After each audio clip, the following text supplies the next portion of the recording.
एक ऐसे व्यक्ति मौजूद हैं जो बनारस के एक समाजसेवी के रूप में जाने जाते हैं। उसके साथ ही उन्होंने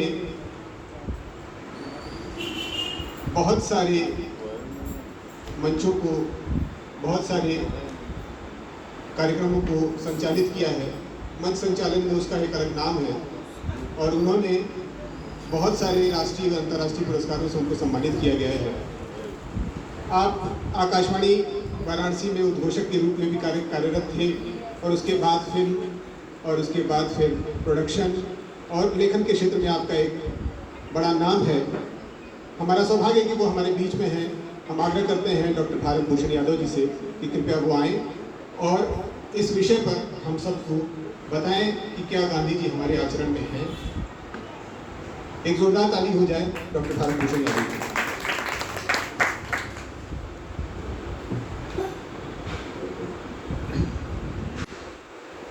हेलो हेलो हेलो हेलो। आज त्रिनेत्रधारी अरवणगी भगवान शिव के त्रिशूल पर विराजती काशी के इस पवित्र भूमि पर आप सभी सुधीजनों का, सामाजिक और पारिवारिक मनीषियों का तहे दिल से हार्दिक अभिनंदन एवं स्वागत है। आज फ्रेंड्स फाउंडेशन और स्वराज आश्रम के संयुक्त तत्वावधान में यहाँ पर गांधी जयंती के अवसर पर क्या गांधी जी हमारे आचरण में हैं, इस विषय पर जो गोष्ठी आयोजित की गई है। इस गोष्ठी के परिप्रेक्ष्य में जितने लोग यहाँ पर उपस्थित हैं और आज हम लोगों के बीच में मुख्य वक्ता के रूप में महात्मा गांधी काशी विद्यापीठ से हमारे बीच ओम प्रकाश सिंह जी और इस आश्रम के संरक्षक रामानंद तिवारी जी और आकाशवाणी वाराणसी के योग्य, काबिल, लोकप्रिय और जनप्रिय निदेशक राजेश कुमार जी, राजेश गौतम जी हम लोगों के बीच में हैं और आप सभी मनीषियों के साथ हमारे कुछ पुराने साथी जिनके साथ काम करने का सौभाग्य प्राप्त हुआ और इसमें कुछ नए साथी भी हैं और कुछ पुराने साथी भी हैं। जिसमें कुछ नए साथी हमारे बीच जो जानकारी मिली है, बड़ा अच्छा लगा कि जिस काम को, जिस रास्ते से गुजरते हुए मैंने आज एक मुकाम हासिल किया संस्कृति, कला और फिल्म और साहित्य जगत में, उस रास्ते पर चलने वाले वो छोटे भाई और बहन जैसे मनोरमा जी हैं, चित्रा हैं, आरती हैं, अरविंद हैं, रामकृष्ण हैं, ये सभी साथी जो नए पुराने और हमारे भी जो पुराने साथी हैं, जुनैद कबीर जी हैं, अजय भाई हैं, कमलेश जी हैं और हम लोगों के बीच में अंजना और जगदीश्वरी चौबे, ये सारे लोग जो हमारे हृदय में विराजते हैं। दिल से और हृदय का रिश्ता जिनसे हमारा रहा है और सब कला जगत के प्रेमी हैं। आप सबके बीच में आज आनंद का अनुभव कर रहा हूँ और ये छोटी बच्ची ईशिता जिसको हमने गोद में खिलाया है, आज इसकी प्रस्तुति भी बहुत अच्छा लगा और इसका उत्साहवर्धन होना चाहिए। राजेश गौतम जी ने भी मार्गदर्शन दिया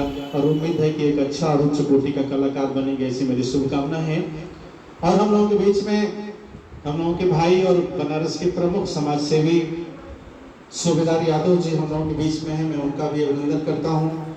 हम लोगों के बीच में मनोज जी हैं सिरकरैया से और हरेंद्र जी हैं हम लोगों के बीच में, और साथ में अध्यात्म जगत में गीता वर्मा के रूप में, शंखवादक के रूप में, योगी के रूप में और एक आध्यात्मिक उपदेष्टा के रूप में आचार्य यदुनायक भूषण जी हैं, मैं उनका भी हार्दिक अभिनंदन और स्वागत करता हूँ। साथियों, आज गांधी जयंती है और ऐसा नहीं कि आज आखिरी बार गांधी जयंती मनाई जा रही है। गांधी जयंती हर साल मनाई जाती रहेगी और हर साल हम मनाते भी हैं और गोष्ठियों में कभी संख्या कम होती है, कभी संख्या ज्यादा होती है, कभी ज्यादा लोगों के बीच में मनाई जाती है, कभी कम लोगों के बीच में मनाई जाती है। अभी मैं राजघाट पर था और वहाँ पर गांधी जी के ऊपर एक गोष्ठी रखी गई थी। और उस गोष्ठी में जब मैं गया, बनारस के बहुत सारे प्रोफेसर, लेक्चरर, गांधीविद, सारे लोग वहाँ पर इकट्ठा थे। तो गांधी जी के ऊपर या किसी भी व्यक्ति विशेष के ऊपर बात करने से पहले हमें ये देखना होगा कि जो काम उन लोगों ने किया है और जो इतिहास में संग्रहित है, जिसे हम किताबों में पढ़ते रहे हैं, क्या उन्हें बार बार दोहराने से, उनके चरित्र का बार बार वर्णन करने मात्र से क्या उनको श्रद्धांजलि या उनका स्मरण हो जाएगा? तो मैं मानता हूं कि ऐसा संभव नहीं है। ये बिल्कुल न्यायोचित नहीं है, उनके व्यक्तित्व के साथ न्याय नहीं है। क्योंकि अगर हमें किसी को मानना है तो उसको मान के छोड़ना होगा, उसका मानना छोड़ना होगा, हमें उसकी माननी पड़ेगी, उसके चरित्र को धारण करना पड़ेगा, अपने चरित्र के साथ जोड़ना पड़ेगा, तो शायद सच्ची श्रद्धांजलि होगी। आज मैं उस आश्रम में गया था तो मैंने देखा कि गांधी जी के चित्र के ऊपर सूत की माला पहनाई गई थी। सूत की माला पहना करके उनका कार्यक्रम का उद्घाटन हुआ और उसकी शुरुआत की गई। मुझे अच्छा लगा कि गांधी जी के चरित्र का जो करके गए, अगर वो हम करेंगे तो शायद उनके विचारों की स्थापना होगी। तो सूत की माला पहनाई गई उनको, और कार्यक्रम जहां हो रहा था वहां कुर्सी के बजाय लोग टाट पर बैठे थे, दरी पर बैठे थे। तो दरी पर बैठना, और साथ में एक स्लोगन लिखा हुआ था, पट्टी बनी हुई थी, उस पर लिखा हुआ था कि ना हम हिंदू हैं ना मुसलमान हैं, हम तो केवल इंसान हैं। बहुत अच्छा लगता है देखने में, पढ़ने में। और लेकिन जब हम बातें करते हैं, जब हम सोशल मीडिया यूज करते हैं, जब हम अपने आपस में विचारों में, व्यक्तिगत विचारों का आदान प्रदान करते हैं, तब फिर हम यहाँ भूल जाते हैं कि हम इंसान हैं। तब वहाँ हम हिंदू मुसलमान हो जाते हैं, तब वहाँ ब्राह्मण क्षत्रिय वैश्य शूद्र हो जाते हैं, हम भूल जाते हैं इन चीजों को।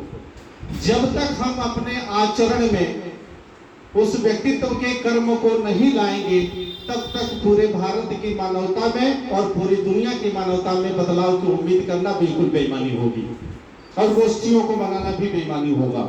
इसलिए हम जो नहीं चाहते हैं उसे अपने वाणी पर पहले विराम देना होगा, उसे बोलना बंद करना पड़ेगा। क्योंकि कहते हैं कि शब्द ही ब्रह्म है, और अगर हम शब्द का उच्चारण करेंगे तो उसका आभामंडल ब्रह्मांड में जाएगा, और अगर वो जाएगा तो रिफ्लेक्ट होकर के हमारे पास वापस आएगा, और वापस जब आएगा तो वो हमारे सामने फलित भी होगा। और जब वो चीजें हम बार बार बोलेंगे और फलित होगा तो परिवर्तन और बदलाव की उम्मीद हम कैसे कर सकते हैं? संभव ही नहीं है, और ये हो भी नहीं सकता कभी। मुझे याद है मैंने कभी पढ़ा था कि चीन देश है, चीन देश से एक प्रतिनिधि मंडल आया था हिंदुस्तान के अंदर। इस देश में नागपुर में जब गांधी जी थे तो उनके स्वराज आश्रम में वहां के चीनी प्रतिनिधि मंडल ने बंदरों की 3 मूर्तियां भेंट किया था गांधी जी को। बंदर की 3 मूर्ति लेकर के वो आए थे और वो भेंट किया गांधी जी को, और उन्होंने कहा कि 3 बंदरों के व्याख्या, जो विचारों के रूप में आपने समाज को दिया, जो मैसेज आपने दिया है, वो चीन में बहुत प्रचलित है और लोग इसको बहुत पालन करते हैं। इसलिए हम लोग आए हैं बंदरों की 3 मूर्तियां आपको भेंट करने के लिए। और हमारा ये मानना है कि अगर हम इंसान को छोड़ दें, समाज को छोड़ दें, ग्रंथों को छोड़ दें, किताबों को छोड़ दें, अगर केवल गांधी के 3 बंदरों पर ही अगर हम अपने आप को केंद्रित कर लें तो शायद बहुत बड़ा परिवर्तन पूरी दुनिया के अंदर हो सकता है। और गांधी के 3 बंदर अगर हम किसी रूप में देखें तो हर घटना, हर व्यक्ति को, हर शब्द को सात्विक, राजसी और तामसी दृष्टिकोण से अगर हम देखें, 3 दृष्टिकोण अगर हम अपना ले किसी को देखने का, तो शायद गांधी जी का जो इशारा था, क्योंकि गांधी जी गीता हम अपने पास हमेशा रखा करते थे और गीता का अध्ययन और नियमित किया करते थे, तो शायद तत्व का नॉलेज उनको बहुत ज्यादा था। उस तत्व के ज्ञान के कारण उन्होंने 3 बंदरों की परिकल्पना करके इस मानव समाज को आसानी से समझाने का प्रयास किया कि जो सत, रज और तम की परिकल्पना अध्यात्म में है, वो 3 बंदरों के ऊपर मैं प्रतिष्ठित करता हूं, और हे दुनिया के मानव, तुम इनसे सीख लो अगर इंसानों से नहीं सीख सकते हो तो। और उसमें जो पहला मैसेज था कि बुरा मत सुनो। अब हम प्रैक्टिकल तौर पे देखें कि 24 घंटे के अंदर हमारे कान कितनी बार बुरे विचार सुनते हैं और कितनी बार अच्छे विचार सुनते हैं। अच्छे विचार देने वाले को हम ज्यादा सुनते हैं या बुरे विचार देने वालों को ज्यादा सुनते हैं? अगर हम प्रैक्टिकल करें और रात को सोने से पहले अगर समीक्षा करें हम अपने आप की, तो शायद परिणाम आपके सामने आ जाएगा। और दूसरा मैसेज क्या था उन्होंने कि बुरा मत बोलो। तो जो शब्द हमारे मुंह से निकलते हैं और जो हम नहीं चाहते हैं उन शब्दों को निकालना अगर बंद कर दें तो शायद बदलाव की शुरुआत वहीं से हो जाएगी। और तीसरी चीज उन्होंने दिया कि बुरा मत देखो। तो अगर कोई चीज हमारे सामने सर्व की जा रही है, चाहे मीडिया के माध्यम से, पुस्तकों के माध्यम से, सोशल मीडिया के माध्यम से, उन्हें हम देखना बंद कर दें, उसको लाइक, कमेंट और शेयर करना बंद कर दें, तो शायद ये प्रवाह कहीं ना कहीं तो रुकेगा। और कहते हैं कि एक चिंगारी अगर जलाना, एक दिया तो जलाना शुरू करना पड़ेगा। अगर हम अपने परिवार में अपने बच्चों के सामने इन व्यवहार को करना शुरू कर दिया तो हम पड़ोसियों की बात नहीं करते, देश समाज की बात नहीं करते। अगर हमने अपने बच्चे को अंदर वो संस्कार दे दिया तो पड़ोस के बच्चे भी उस संस्कार से प्रभावित होंगे, और जब पड़ोस के प्रभावित होंगे तो मोहल्ले के होंगे, आपके इलाके के होंगे, आपके जिले के होंगे, आपके समाज के, आपके देश के, और इस तरीके से पूरी दुनिया में एक विस्तार होगा। गांधी जी अगर जिस माँ बाप के कोख में पैदा हुए थे वो भी केवल एक इंसान थे। उस समय गांधी जी गांधी नहीं थे, केवल एक बालक था, और वो बालक से गांधी बनने की जो यात्रा थी, उस यात्रा का पालन अगर हम करेंगे तो क्या हम भी गांधी नहीं बन सकते? क्या गांधी के विचारों को प्रतिष्ठित नहीं कर सकते? क्या उनके यज्ञ कुंड में अपने विचारों के और अपने व्यवहारों की आहुति देकर के और महापुरुषों को जो प्रतिष्ठित करने की परिकल्पना और गोष्ठियां मनाने की परिकल्पना हम करते रहते हैं, तो इसकी सार्थकता हम सिद्ध कर सकते हैं। तो मेरा ऐसा मानना है कि प्रैक्टिकल तौर पर हम एक चिंगारी जलाने की कोशिश करें तो शायद बदलाव हो सकता है। और कहते हैं कि कर्म की प्रतिस्थापना करी थी महात्मा गांधी जी ने, और कर्म और राम राज्य से जोड़ा गया उनको। राम राज्य से हम जोड़ते हैं तो भगवान राम को याद कर लेते हैं, लेकिन राम हो या कृष्ण हो या बुद्ध हो, वो एक कैरेक्टर हैं, और उस कैरेक्टर के साथ उन्होंने एक संस्कार को जिया। राम ने अपने पूरे रामायण में जो उनकी जीवन लीला बताई गई है उसमें उन्होंने कोई काम नहीं किया, सिर्फ एक काम किया राम ने कि उन्होंने मर्यादित आचरण किया, और मर्यादित आचरण करने की वजह से ही उनको मर्यादा पुरुषोत्तम कहा गया।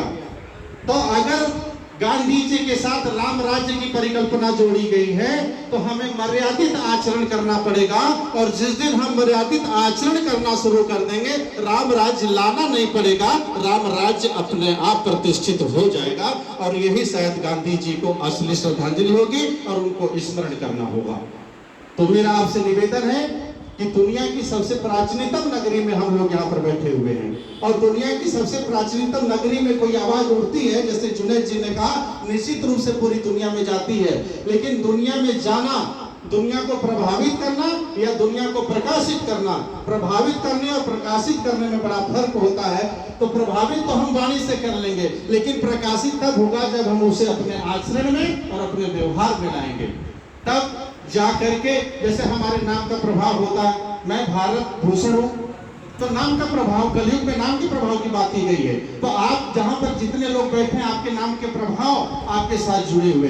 जगदीश्वरी जी बैठी है, उनकी बेटी का नाम ईशिता जी है, आज जो कलाकार है भगवान का स्मरण कर रही है, नाम ही जगदीश्वरी है, तो होगा। तो नाम का प्रभाव, जब नाम रखने से प्रभाव हो तो बोलने से भी प्रभाव होगा। तो मेरा ऐसा मानना, मेरा निवेदन है, और समय का भी अभाव है, इसलिए समय के अभाव का प्रभाव आपके ऊपर न पड़े, इसका ध्यान रखते हुए मैं अपने वाणी को विराम देते हुए यही कहना चाहता हूँ कि इस कर्म भूमि में कर्म सबको करना पड़ता है, रब तो केवल लकीरें देता है, रंग हम सबको भरना पड़ता है। तो हम रंग भरे अपने कर्मों का। बहुत बहुत धन्यवाद, आभार आपका।